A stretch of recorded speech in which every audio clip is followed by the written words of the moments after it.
KITE താൽക്കാലിക അധ്യാപകർക്ക് 5 മാസമായി ശമ്പളം കിട്ടുന്നില്ല. ഇതോടെ 200-ൽ അധികം താൽക്കാലിക അധ്യാപകരാണ് പ്രതിസന്ധിയിലായിരിക്കുന്നത്. നവകേരള സദസ്സിൽ പരാതി കൊടുത്തു, എന്നിട്ടും അവർക്ക് മറുപടി കിട്ടിയിട്ടില്ല. നമുക്ക് സാലറി വരുന്നത് കൈറ്റിൻ്റെ ഡിപ്പാർട്ട്മെൻറ്റിൽ നിന്നാണ് ഞങ്ങൾക്ക് സാലറി വരിക. അപ്പോൾ കഴിഞ്ഞ ഓഗസ്റ്റ് മാസം വരെ ഞങ്ങൾക്കുള്ള സാലറി കൃത്യമായിട്ട് ഞങ്ങളുടെ കയ്യിൽ കിട്ടിയിരുന്നു. അതിനുശേഷം ഈ ജനുവരി വരെ 5 മാസത്തോളമായിട്ട് ഞങ്ങളുടെ സാലറി നമുക്ക് കിട്ടുന്നേ ഇല്ല. അതിനുവേണ്ടി നമ്മൾ കണ്ണൂരിൻ്റെ കൈറ്റിൻ്റെ ഓഫീസിലായാലും പിന്നെ അതുപോലെ തിരുവനന്തപുരത്തെ കൈറ്റിൻ്റെ ഓഫീസിലായാലും നിരന്തരം എന്ന് പറഞ്ഞാൽ ഡെയിലി തന്നെ പറയാം, ഡെയിലി നമ്മൾ വിളിച്ച് അന്വേഷിക്കുന്നുണ്ട്.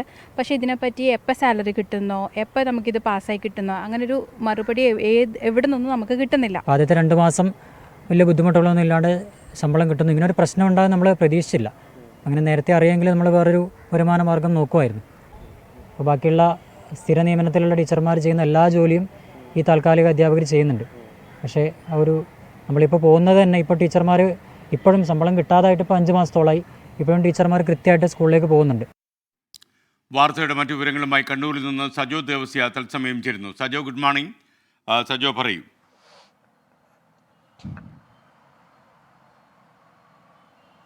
Good morning SKN. കൈറ്റ് അധ്യാപകർ വർക്കിംഗ് അറേഞ്ച്മെൻറ്റ് വ്യവസ്ഥയിൽ താൽക്കാലികമായി സംസ്ഥാനത്തെ വിവിധ വിദ്യാഭ്യാസ സ്ഥാപനങ്ങളിൽ ജോലി ചെയ്യുന്നവരാണ്.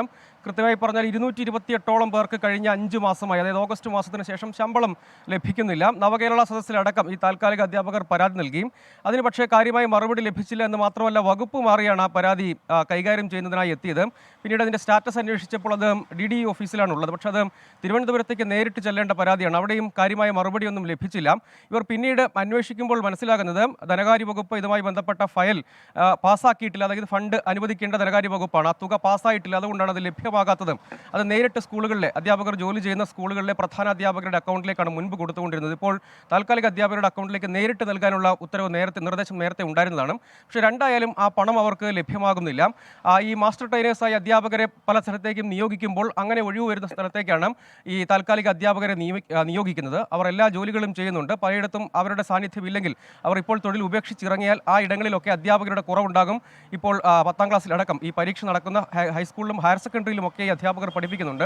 അങ്ങനെ പ്രധാനപ്പെട്ട വാർഷിക പരീക്ഷകളൊക്കെ എഴുതേണ്ട വിദ്യാർത്ഥികൾക്കും ഇവർ അധ്യയനം നടത്തുന്നുണ്ട്. അവർ പിന്മാറിയാൽ ഏതെങ്കിലും നിലത്ത് ഇത് തൊഴിൽ ഉപേക്ഷിക്കേണ്ട സ്ഥിതിയാണ്. പലർക്കും 1 ലക്ഷം രൂപ 1.5 ലക്ഷം രൂപ വരെയൊക്കെ ഇങ്ങനെ കിട്ടാനുണ്ട്. ഈ പൈസ എല്ലാം മുടങ്ങിക്കിടക്കുകയാണ്. പക്ഷേ എന്നിട്ടും അവർ സ്കൂളുകളിലേക്ക് എത്തുന്നുണ്ട്, തുക നൽകുന്നുണ്ട്. പുനർവിന്യാസം, ഈ അധ്യാപകരുടെ പുനർവിന്യാസത്തിലൂടെ താൽക്കാലിക അധ്യാപകരുടെ സേവനം അവസാനിപ്പിക്കുക എന്നൊരു തീരുമാനം നേരത്തെ എടുത്തിരുന്നു.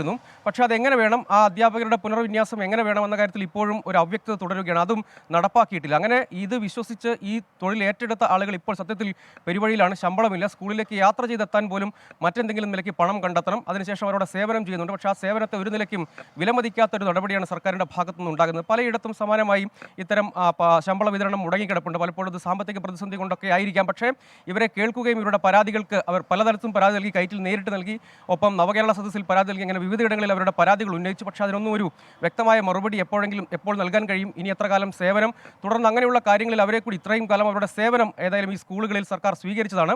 അത് കൃത്യമായി അതിനൊരു മറുപടിയെങ്കിലും ലഭിക്കണം, അല്ലെങ്കിൽ അത് ഉപേക്ഷിച്ച് പോകണം. നേരത്തെ തന്നെ ഇക്കാര്യത്തിൽ വ്യക്തത ഉണ്ടായിരുന്നെങ്കിൽ അവർക്കൊരു തീരുമാനം എടുക്കാൻ കഴിയുമായിരുന്നു. അങ്ങനെ ഇത്രയും കാലം അവർ സേവനം ചെയ്യുന്നുണ്ട്, ഇപ്പോഴും അവരെ ഈ സേവനം തുടരുകയും ചെയ്യുന്നുണ്ട്. അങ്ങനെയെങ്കിൽ അക്കാര്യത്തിൽ സർക്കാർ ഒരു മറുപടി അവർക്ക് നൽകേണ്ടതാണ്. ഇത്രകാലം അവരുടെ സേവനം സ്വീകരിച്ചതാണ്, ആ സ്വീകരിച്ച സേവനത്തിലുള്ള പണം അവർക്ക് നൽകേണ്ടതുമാണ്. SK.